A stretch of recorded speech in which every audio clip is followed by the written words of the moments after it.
Hey guys, it's Dani. Today we are going to tackle the problematic Oncidiums. If you've watched my recent video with a sort of a recap of 2018, you know already that I do have some issues with some Oncidium intergenerics. Not all of them, but definitely some don't appear to be very happy in LECA. Now with some of them I switched the setup to test it out, and the results that I got in the past month or 2 months are incredible. Not only the orchids have started to produce a lot of roots, but they've also greened up quite a bit. They look a lot better, a lot plumper and happier. So there is an incompatibility between some Oncidium intergenerics and how LECA performs in my environment. Therefore, as I was saying in that video, which if you missed, of course, you'll have in the description, I want to change up the setup for these guys. I want to switch to moss, but since these are water-loving plants, I want to maintain the self-watering aspect of things.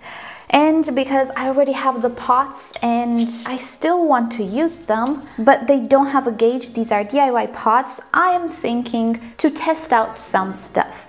Now, I've been looking for some styrofoam to actually make a DIY gauge everywhere, and I don't have styrofoam. So the DIY gauge will have to wait for another time. However, though, I think today it's a good opportunity to try out the Seramis sticks, which theoretically measure the humidity. And when we talked about the Colombia minerals yesterday, some of you were really happy to see how these work, if they work. So we're gonna do that today. We're gonna work with this one, and this has a tag. It's a Miltonidium exquise fragrance. Now the name Miltonidium, as far as I know, is not relevant anymore. This most probably now is an Oncidopsis. Yes, ring a bell, Nelly Eiler, the red one we saw 2 days ago.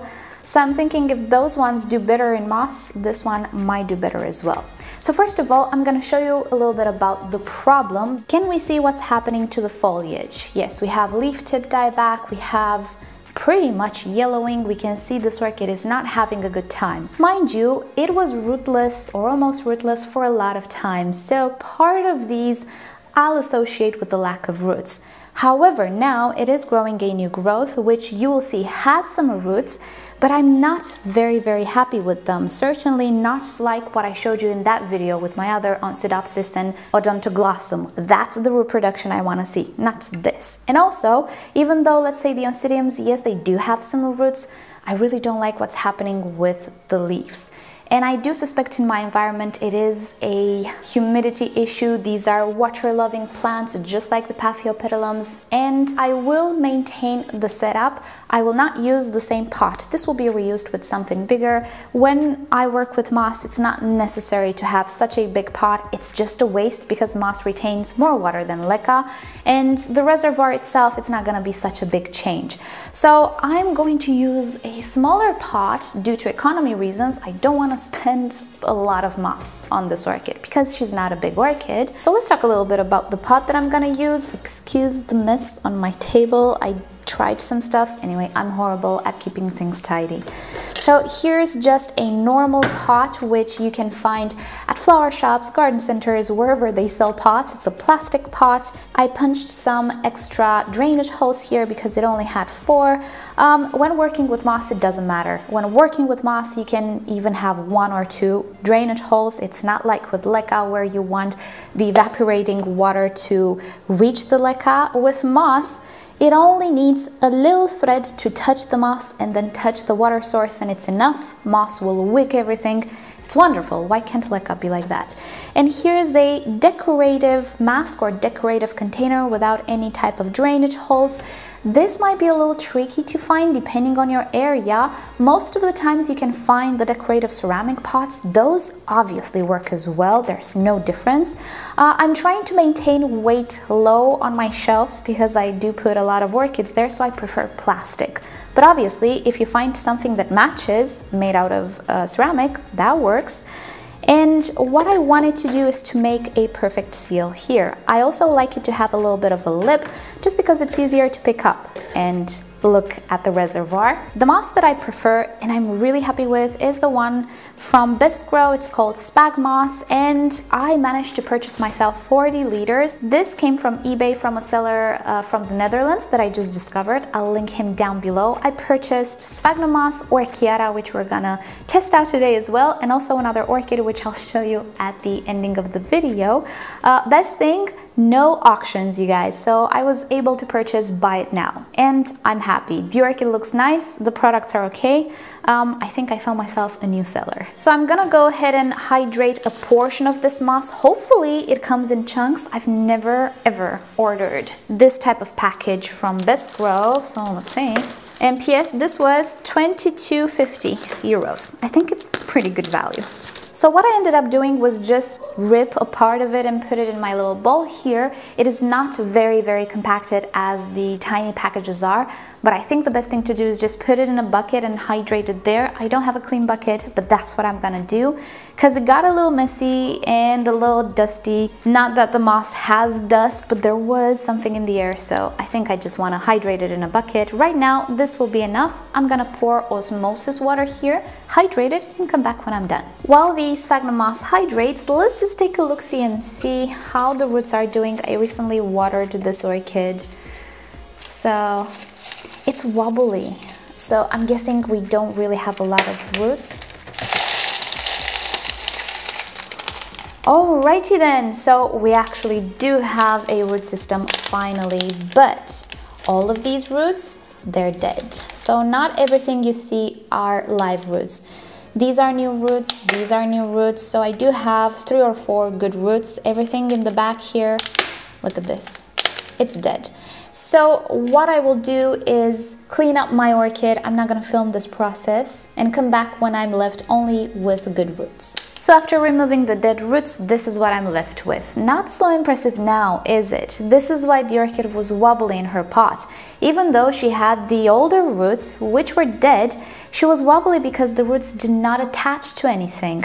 Dead roots don't really offer as much stability as you would think, particularly in LECA. And another problem would be that even though you can see that I do have quite a little bit of root growth, this happened recently. These are all recent roots. In the summertime, I suppose I didn't have much root production on this orchid. It really struggles in this setup in the summertime, and as you might know, my environment is mostly warm than cold. This is almost full winter right now, so I definitely needed to intervene with this orchid. So just like with any other repotting, I will first start by adding a layer at the bottom, and PS, it's always good to work with the moss damp. Dry, it's a hassle, borderline impossible. So when you work with moss, do dampen it first. I just poured some osmosis water over it and it's already very even. Now I'm going to place the orchid inside, and you can see that I am keeping the LECA, which is attached to the roots. LECA is inorganic, it will not change anything. Moreover, it will create air pockets. It's not going to change the pH all that much or anything of the sorts. And furthermore, if I try to remove the LECA, I'm just going to damage the velamen and the roots. No. It's perfectly fine to leave the LECA be. So when packing moss, you don't really need to press much on it. Press as much as to arrange it to where you want it. Make it go and fill up the pot wherever you see a big air pocket, but don't press down. I don't know if I can show you. Look what happens when I press down on it. I literally went to the bottom of the pot. Nope, that's not what you want. Maintain things fluffy, airy, nice. These orchids are not terrestrials, they are still epiphytes, they just love their moisture. And I think they do prefer moisture evenly.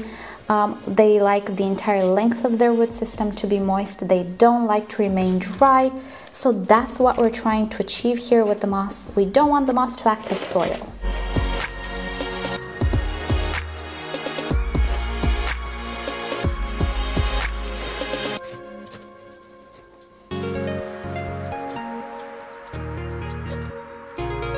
Okay, so we are pretty much done with the moss. That's all I want to put in this pot. Now it is time for a top layer. Moss attracts a lot of algae because it stays so wet, and inside the pot there is no way for light to come in and promote algae. Algae actually does photosynthesize.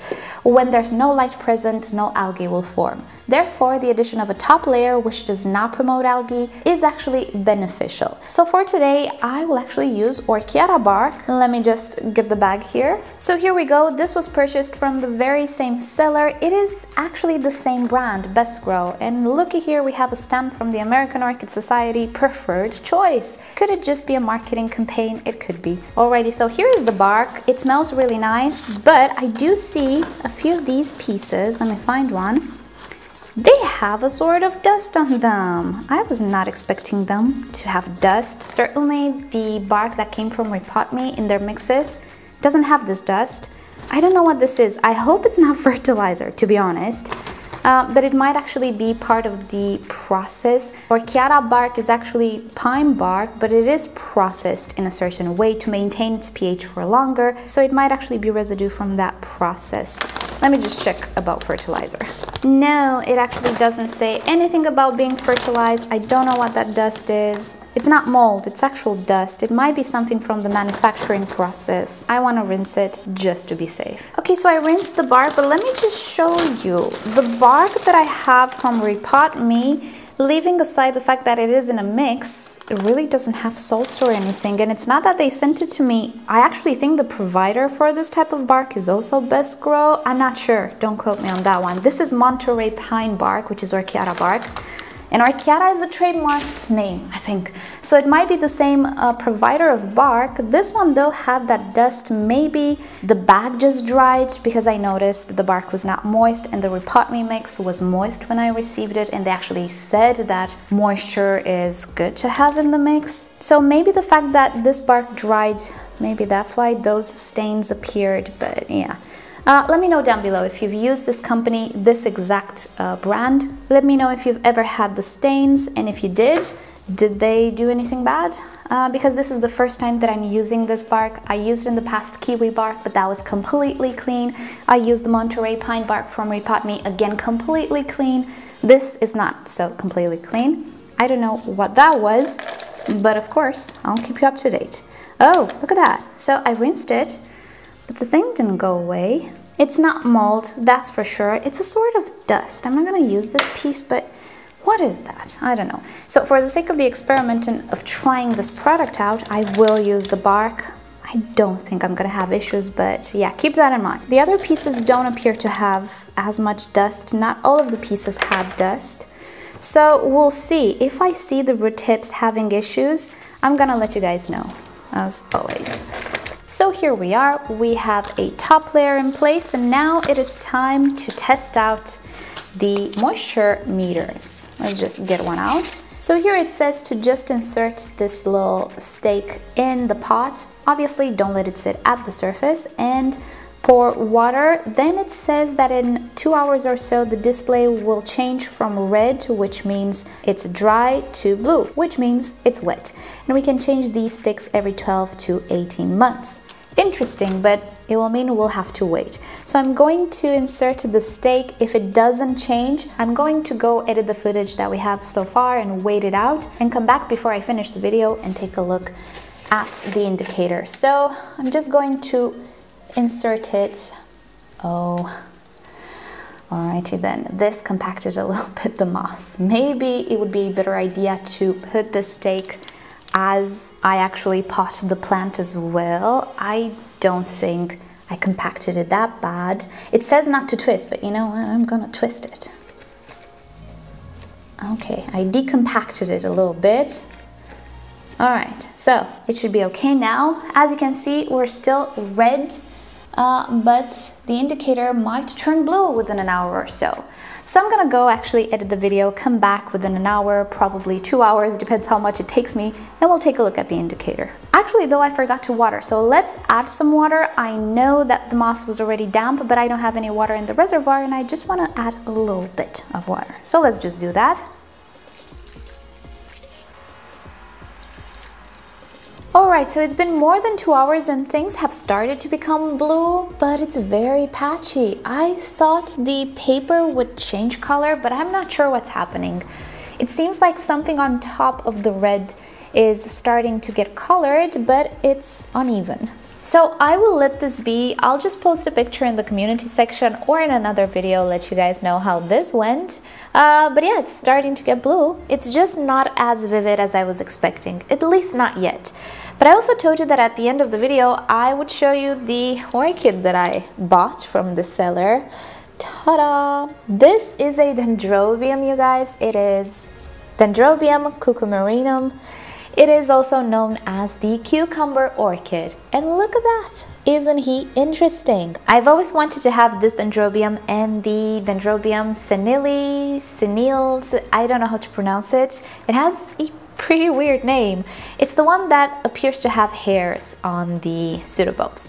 So anyway, I got this one. I'm gonna look for that one as well. Problem was I ordered everything about a month ago, but the post office, I don't know what happened. It took 3 weeks, almost a month, to arrive to me. The dendrobium is fine though, and the products are obviously fine, but there we have it. So yeah, really happy. Alrighty guys, so this has been it for today. I'm just noticing the noise outside. Sorry if it was annoying throughout the video, but hey, workers are here to stay forever and ever and ever. So thank you so much for watching this video. You have links down below to the store, to the product. And you know the drill, like or dislike this video below, subscribe to my channel for regular orchid videos, tutorials and Q&As, and actually other fun orchid subjects. If you like YouTube to notify you whenever I upload a new video, just turn on notifications for my channel. And if you're curious about my setup, the lights that I use and all of these details, do check the description. I list everything there. And with that said, I'll see you guys next time. Bye!